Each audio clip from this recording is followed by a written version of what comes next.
Disrespect is rarely loud. It begins in glances, in interruptions, in subtle tone shifts. It's in the way someone doesn't look up when you enter the room, the way they speak over your words, the way their silence cuts deeper than insults. It hides behind jokes, behind passive smiles, behind, "I was just kidding." And when you let it slide once, it metastasizes. Machiavelli understood something most modern men forget: power is perception, and perception is a war of symbols. Disrespect isn't just emotional, it's strategic. It's the psychological way others test your value without open warfare. It's how hierarchies are silently redrawn. The moment you ignore small slights, you tell the world, "I can be moved. I can be placed beneath." And when the world believes that, it acts accordingly. But here's the trap: we are trained, from childhood, to avoid confrontation. To keep peace. Do not make it a big deal. That training creates men who are emotionally domesticated but psychologically vulnerable. And predators, whether in the boardroom, on the street, or in relationships, can smell vulnerability like blood in the water. To kill disrespect, you must first unlearn your softness. This doesn't mean you become aggressive or loud. No. That is weakness masquerading as strength. True Machiavellian response is calculated, delayed, and devastating. It is rooted in clarity, not chaos. You must understand what they are doing before you react. That understanding is what gives you leverage. Never respond in the moment of offense. That is when your emotions are loudest and your strategy is weakest. Instead, observe. Disrespect reveals itself through patterns. One offense may be a mistake. 2 may be a coincidence. But 3? That's a decision. That's when your retaliation begins, not with words, but with presence. Machiavelli would argue, he who strikes first without knowing his enemy invites his own ruin. Disrespect is a test of dominance. But dominance is never won through emotional reaction. It is won through psychological contrast. You show your worth not by explaining it, but by becoming a mirror to their weakness. Let them underestimate you. Let them mistake your silence for passivity. Then shift the entire game. Disrespect operates within systems, social, romantic, political. It gains power not because one person says you're weak, but because others watch and believe it. Your response must not only address the offender, it must also re-educate the audience. This is why public composure matters. If they humiliate you in public, and you respond with rage or tears, they win twice. But if you absorb the insult and return it days later, through exclusion, silence, or reputation sabotage, you become untouchable. There are 3 primary archetypes of disrespected: the passive underminer, who smiles but chips away subtly, the aggressive challenger, loud and confrontational, and the status hijacker, who steals attention and importance in social settings. Each type requires a different psychological dismantling. For the passive underminer, you do not confront directly. Instead, you expose their patterns. Use subtle redirection. Bring attention to their behavior without accusing them. Machiavellian strategy teaches us, when your enemy hides, shine light, not fire. You might say in a meeting, "It's interesting how that point mirrors what I mentioned last week. Did you see that connection?" Now you've marked the theft without making it personal. You've placed a spotlight on their behavior while appearing rational. For the aggressive challenger, direct confrontation becomes a tool, but it must be tactical. Let them bark. Let them show the room their instability. Then, with cold precision, you use facts, presence, and calm contradiction to erode them. Say less. Let silence humiliate them. People remember the man who kept his composure while others screamed. That memory becomes legend. For the status hijacker, you must become socially agile. Hijackers thrive on charm and distraction. To counter them, you must master the art of the redirect. Interrupt with elegance. Command group energy. Use your voice not louder, but deeper and slower. Make every word cost attention. Eye contact becomes a weapon. When they speak over you, wait. Then reclaim the room with one sentence, "Let me finish." Spoken without emotion, it reclaims power. Repeat it twice, and they'll think twice next time. But strategy alone is not enough. To kill disrespect, you must become someone it cannot survive around. That means rebuilding your self-perception. Weak men crave validation. Strong men generate their own. Machiavelli never spoke of self-love, but his works echo with the power of internal authority. He knew, if a man does not believe he is worthy of respect, no strategy will save him. You must audit your inner language. How do you speak to yourself? Do you call yourself weak? Do you say, "I'm just not that type of person"? Every time you belittle your own power, you make yourself easier to dismiss. Respect starts in the mind, and from there it expands outward, like a signal the world picks up on. Not all disrespect is malicious. Some are strategic, some are unconscious, and some are cultural. But your job is not to psychoanalyze the offender. Your job is to respond in a way that makes future disrespect unthinkable. That means having boundaries so clear they cut. Boundaries are not walls, they are weapons. You do not shout at them. You live them. You do not explain them. You enforce them. Once. Calmly. Brutally.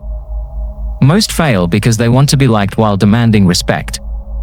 These two aims often conflict. To be respected, you must sometimes be feared. Not physically. Psychologically. People must know, violating your dignity comes at a cost. A cost so silent, so heavy, it's never worth paying again. You begin building what I call cold authority. This is not arrogance. It is not loud. It still is. Composed. Unmoved. You speak when you must. You smile when you mean it. You walk like every room belongs to you, and not because it does, but because you've decided you don't need permission. Cold authority makes you unpredictable, and unpredictability is power.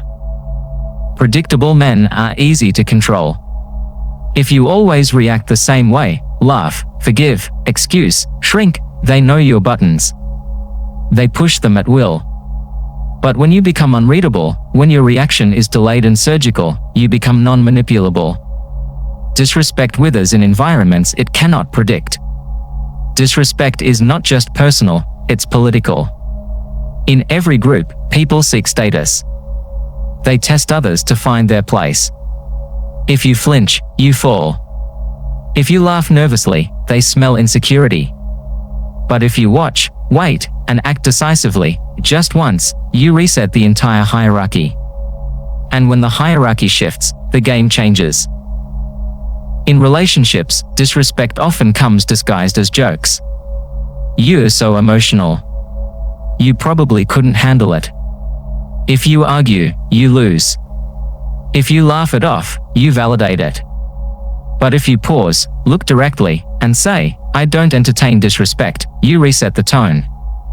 Not with anger. With eyes. Let silence stretch. Let the discomfort work in your favor. The bold don't speak more. They speak less, and make every word cost. Disrespect can also come from yourself. From how you carry your body. From how you dress. From how you show up in silence. Do you look like a man who respects himself? Would you follow you? Would you bet on you? If the answer is no, others see it before you do.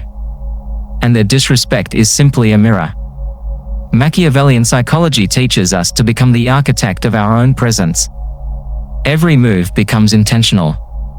You don't walk into rooms, you enter as if you were expected. You don't raise your voice, you lower it to command attention. You don't chase validation, you create silence that others lean into. That is the death of disrespect, not through noise, but through gravity. There is a level of power where you no longer have to fight disrespect, your presence makes it impossible.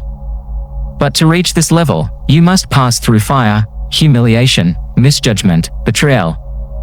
Every powerful man was once disrespected, and instead of folding, he studied it. He let the pain mold his mind into a fortress. This isn't about self-defense. It's about strategic offense. The kind that leaves no fingerprints. The kind that changes your name in the minds of others, from easy to play with to don't touch him unless you're ready to bleed. Revenge is not petty. Revenge is a correction. It's not about rage, it's about restoring the psychological balance others tried to disrupt. The Machiavellian mind knows that some offenses must be answered, not for closure, but to make sure the system remembers, your name is not free to mock. There are two types of revenge: direct, fast, emotional, and usually messy, and symbolic, silent, calculated, and unforgettable. When someone disrespects you publicly, you do not shout back. You mark the moment. From that point forward, every move you make becomes a silent bullet. You deny them access to your network. You withhold valuable information. You wait until their image depends on your approval, then you pull the plug. No noise. No warning.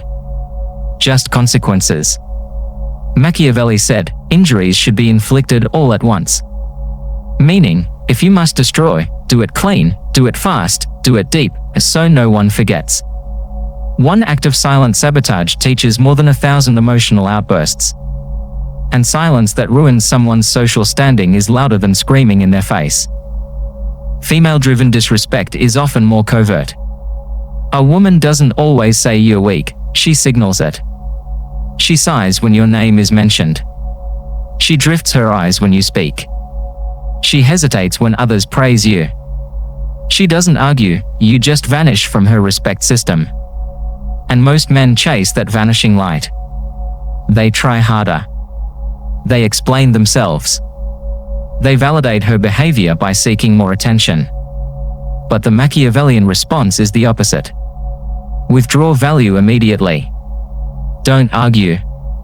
Don't explain. Don't flinch. Let your silence haunt her. Let your absence echo. The feminine tests for strength by pushing boundaries. If yours collapses, she feels contempt. If yours hold, she feels depth. Women watch how other men treat you. If you allow other men to disrespect you, she recalibrates your worth downward. It's not emotional, it's evolutionary. Power equals safety. If you can't protect your name, you can't protect her. Evolution doesn't lie. That's why your image among other men is a survival signal in her eyes.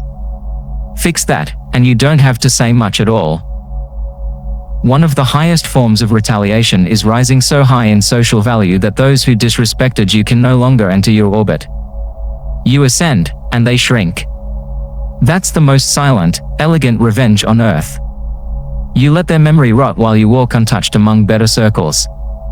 They feel it. But they'll never say it. Because now, even speaking your name would feel beneath them. That's the shift. But some cases require exposure. When someone lies, manipulates, sabotages, sometimes silence isn't enough. You gather their contradictions, their hypocrisy, their games. You wait. And just when they believe they've won, you expose them, calmly, cleanly, without emotion. No insults. Just a fact. Witnesses. Proof. Delivered like law. That one moment, done right, will dismantle their image forever. And it leaves you untouchable. In the end, you don't kill disrespect by reacting. You kill it by evolving. You become someone whose silence weighs more than other people's threats. Someone whose presence rewrites the room. Someone who walks like he's been through fire and now holds ice. Disrespect cannot breathe around that man. Because that man doesn't flinch. He doesn't chase. He doesn't beg. He calculates. He waits. And when it's time, he ends the game with one move.